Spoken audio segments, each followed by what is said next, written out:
Welcome to Onyx Garage. In this video we will show you the options you have to navigate around Onyx. You have the home screen, which comes with 6 tiles by default. You can customise the tiles, which we will come back to shortly. The home screen also includes various news tiles to keep you informed and also tell you if there is an update available. If you do not want the news items displayed, they can be turned off in the options screen. We have the side menu where you can access most of the day-to-day functions that you might use, and again has various options that control how it operates.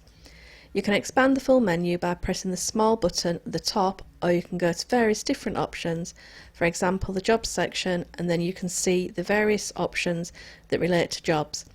This menu can be turned off if you don't want it via the options screen.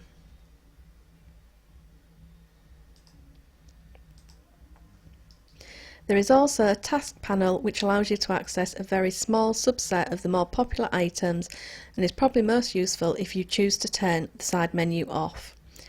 We have the full menu if you prefer, which accesses every item within Onyx. On the far right hand side, and finally we have the command item where you can type any function that is available within Onyx and you will have access to it. For example, if you want to look at all your customers, simply type View Customers.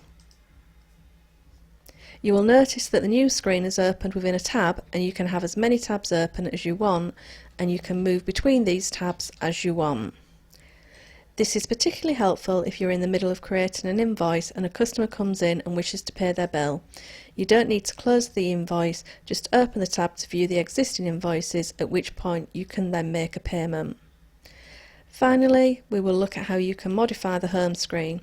You can use the main menu and go to Maintenance Customise Home Screen, or you can simply type in the command box and choose the option. Here you can see you have the 6 tabs that are shown by default. We will choose to change the spreadsheet tile to create job. Press save, and now the tile lets you create a job card. You can add or delete tiles to suit your specific needs.